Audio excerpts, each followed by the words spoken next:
Welcome to the future. IA, le déclic. La chronique qui vous ouvre les portes de l'intelligence artificielle. Avec Charlotte Meul sur Logos FM. Comprendre aujourd'hui pour agir demain. Bonjour à toutes et à tous, bienvenue dans cette nouvelle émission qui décrypte l'IA sur Logos FM.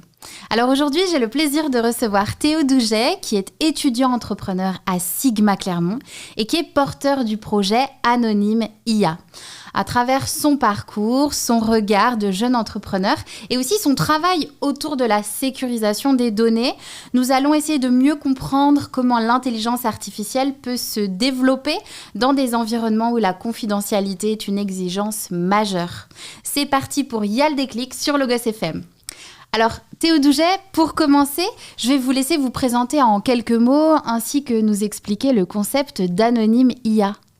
Alors bonjour à tous, je m'appelle Théo Douget, je suis actuellement étudiant à l'école d'ingénieurs Sigma de Clermont-Ferrand et je suis en parallèle de ça aussi entrepreneur puisque je participe au statut national d'étudiant entrepreneur via le réseau Pépite qui m'a fait découvrir l'entrepreneuriat et aussi un incubateur de start-up que j'ai intégré récemment qui se nomme l'Open Incubator Square Lab et qui est l'incubateur de l'école de commerce de Clermont-Ferrand. Donc Anonyme IA, c'est une plateforme en ligne qui est venue d'un problème concret. Mon père est expert judiciaire auprès des tribunaux et en juin dernier, il a participé à une formation sur l'intelligence artificielle. Et lors de cette formation, dispensée par le Conseil national des experts de justice, il a découvert qu'il ne pouvait pas envoyer des données personnelles à des modèles d'intelligence artificielle en ligne comme ChatGPT, Mistral ou Gemini par exemple. Donc face à ça, il s'est retrouvé avec une problématique qui est la confidentialité des données et le secret professionnel au sens large dont on entend souvent parler autour des enjeux d'intelligence artificielle. Il n'a malheureusement pas trouvé de solution directement en ligne permettant de résoudre ce problème de l'anonymisation et de la pseudonymisation des données, adapté à un expert judiciaire indépendant qui n'a pas forcément les moyens de se payer un service informatique dédié pour traiter cette problématique. C'est dans cette optique qu'il a commencé à me demander si je connaissais des alternatives, des solutions qui permettraient de faire ça.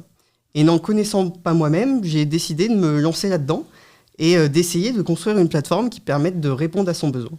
Alors très rapidement, on s'est rendu compte qu'il n'était pas le seul à avoir le besoin, mais que cela concernait l'ensemble des experts de justice français qui voulaient utiliser l'intelligence artificielle, mais aussi d'autres professions comme les avocats, les médecins ou les experts comptables, qui justement ont des besoins vis-à-vis de la confidentialité des données et vis-à-vis d'intelligence artificielle pour gagner du temps sur leur dossier. Ok, merci beaucoup. Alors, avant de rentrer dans le vif du sujet, j'ai plein de questions à vous poser, mais je voulais savoir, Théo Douget, vous, à quel moment s'est fait votre déclic IA, justement ? Alors assez tôt, parce que ChatGPT, qui est l'intelligence artificielle d'OpenAI, qui est la première à être sortie sur le marché grand public, est sortie en novembre 2022, et je l'ai utilisé directement dans la première semaine de sa sortie. Pour une simple raison, j'étais à l'époque en classe préparatoire d'école d'ingénieur, donc je révisais un partiel de mathématiques, et il était 22h, je n'avais personne pour m'aider, et il a fallu que je résoudre un problème auquel j'étais confronté pour m'entraîner pour le partiel du lendemain. Sans aide, impossible d'y arriver tout seul, donc j'ai demandé à l'intelligence artificielle. C'était mon premier usage, donc dans un cadre scolaire, d'études, cadre qui est encore le mien aujourd'hui, puisque je continue d'utiliser cet outil pour continuer d'apprendre et d'enrichir mes connaissances au quotidien. Très bien, merci beaucoup.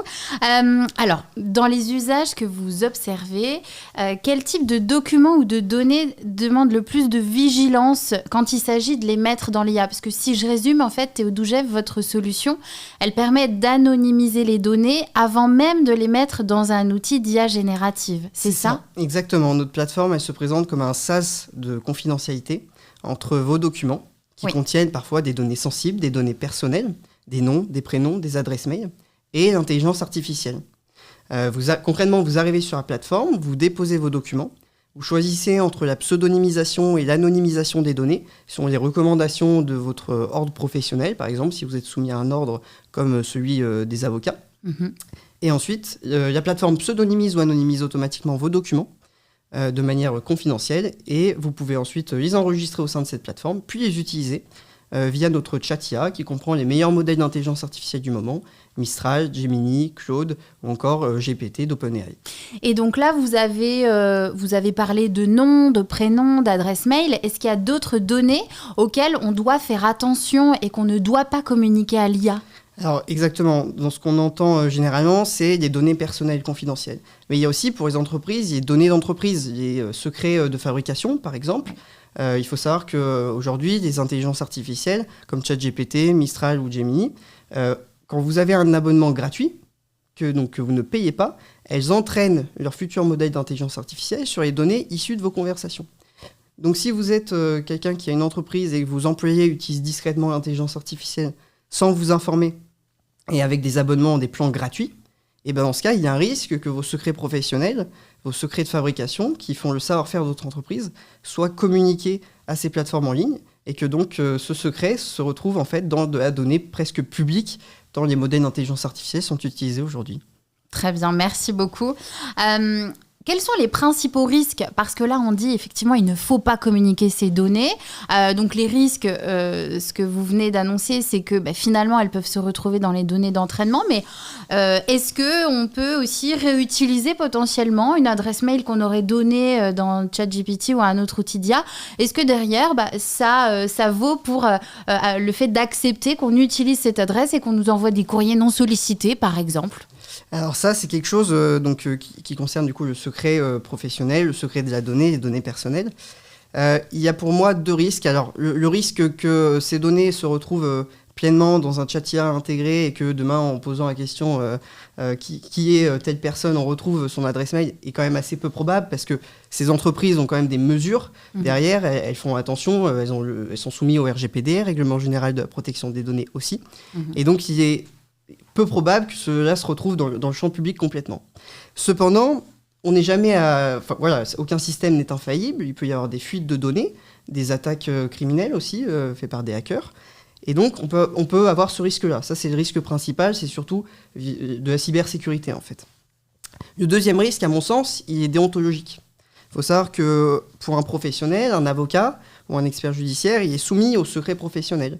Et donc son ordre, et par exemple le Conseil national du barreau, recommande fortement la pseudonymisation ou l'anonymisation des données avant l'envoi de celles-ci à l'intelligence artificielle en ligne. Est-ce que vous avez le sentiment qu'aujourd'hui, les entreprises, voire même les particuliers, prennent assez la mesure de cet enjeu de sécurisation de la donnée ? Alors, en tant que particulier, c'est vrai que j'en ai entendu parler dans ma sphère privée, vis-à-vis que c'était un frein à l'usage aujourd'hui d'intelligence artificielle. Ça s'entend souvent, même à la radio, dans les émissions de TV, etc. C'est un sujet qui revient souvent. Après, dans la sphère professionnelle, c'est aussi un sujet qui revient de manière encore plus récurrente. Le Conseil national des barreaux a notamment fait une étude récente sur l'usage de l'intelligence artificielle dans cette profession. Donc 64% des avocats se déclarent être utilisateurs de cette technologie dans leur quotidien professionnel. Et le sujet qui revient le plus, bien sûr, c'est la confidentialité des données. Et cela est perçu comme un risque vis-à-vis du secret professionnel, en effet. Tout à fait.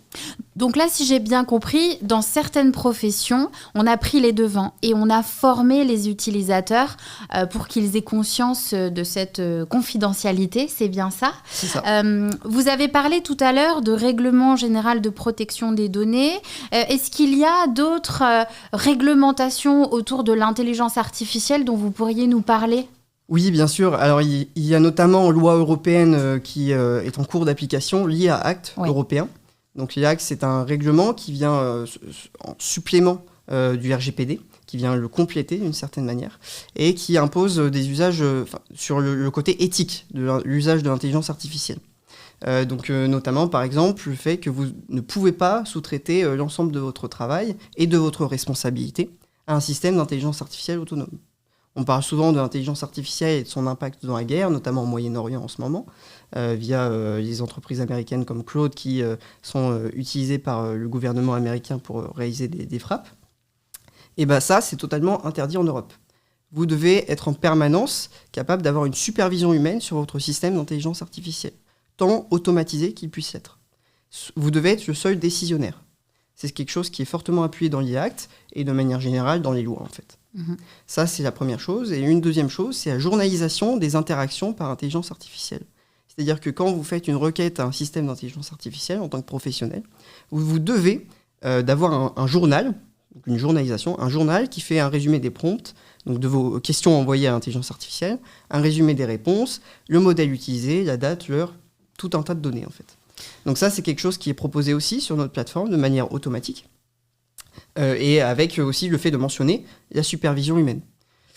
Pourquoi on fait ça ? Parce qu'en fait, il est demandé aux professionnels d'être transparents vis-à-vis de leur usage de l'intelligence artificielle. C'est-à-dire qu'ils doivent communiquer à leurs clients le fait que sur telle affaire, sur tel dossier, ils ont utilisé l'intelligence artificielle et dans quel cadre. Ça paraît logique et rassurant quand vous le présentez, mais c'est vrai que c'est vraiment très intéressant de savoir que cet IA Act vient justement poser les contours de l'utilisation de l'IA.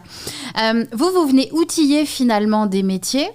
Est-ce que vous sentez, est-ce que dans les interviews que vous avez pu mener pour Anonymia, vous sentez qu'il y a un bouleversement en cours, notamment dans ces métiers très réglementés, comme la profession d'avocat par exemple ? Qu'est-ce que vous avez pressenti en termes de bouleversement concernant leur métier ? En effet, l'utilisation de l'intelligence artificielle, elle se fait de plus en plus dans ces sphères-là. Nous, bien sûr, quand on discute avec des avocats, quand on discute avec des experts judiciaires, en effet, le sujet de la confidentialité, c'est quelque chose qui revient souvent. Quand on leur en parle, ils nous disent qu'ils utilisent l'intelligence artificielle, mais qu'ils font attention aux données qu'ils envoient, etc. Donc c'est un frein aujourd'hui dans l'usage de l'intelligence artificielle. Ce qu'on entend aussi, récemment j'ai pu exposer au salon de la French Tech avec Anonymia, et ce sont des professionnels, des patrons d'entreprise, des chefs d'entreprise, qui nous ont demandé si notre outil était applicable aussi pour des données confidentielles qui concernent le secret de fabrication, par exemple. Alors malheureusement, notre technologie, pour l'instant, n'est pas encore adaptée à ce type d'usage, mais c'est quelque chose qu'il faut penser au quotidien, et donc il y a encore des problématiques réelles vis-à-vis de ces sujets-là, en effet. Ouais. Super, merci beaucoup Théo Douget. Pour clôturer cette chronique, est-ce que vous pourriez nous dire, d'après vous, est-ce qu'il y a des sujets sur lesquels les auditeurs qui seraient curieux de creuser le sujet autour de l'intelligence artificielle devraient s'intéresser ? Est-ce qu'il y a des choses que vous sentez venir dans les mois, les années à venir ? Alors ce qu'il va falloir faire attention, bien sûr, c'est au niveau de la réglementation qui se durcit en permanence. Ça, c'est la première chose. Et la deuxième chose, ça va être les annonces qui sont faites par ces grandes entreprises sur à la fois leur plan éthique, donc leur charte éthique vis-à-vis de l'intelligence artificielle, ce qu'elles autorisent de faire avec leur système et ce qu'elles n'autorisent pas. Et aussi vis-à-vis des personnes à qui vous demandez un service, est-ce qu'elles utilisent l'intelligence artificielle ou pas ? Il faut en permanence questionner. C'est à mon avis le point le plus important. Qu'il faut surveiller. Voilà. Ok, très bien. Merci beaucoup Théo Douget pour cet éclairage justement sur un sujet aussi stratégique que la sécurisation des données. Je sais qu'on en parle de plus en plus, donc j'espère que ça aura intéressé nos auditeurs. Merci à toutes et à tous pour votre écoute. Je vous donne rendez-vous très bientôt sur Logos FM pour une nouvelle émission consacrée à l'IA. Et d'ici là, vous pourrez retrouver cette émission sur nos réseaux sociaux, notamment LinkedIn, Instagram ou YouTube, et puis également en podcast sur notre site internet logosfm.com. À très vite sur Logos FM, merci beaucoup. C'était IA, le déclic, avec Charlotte Meul sur Logos FM. L'intelligence artificielle au cœur de vos usages. Gardez une longueur d'avance.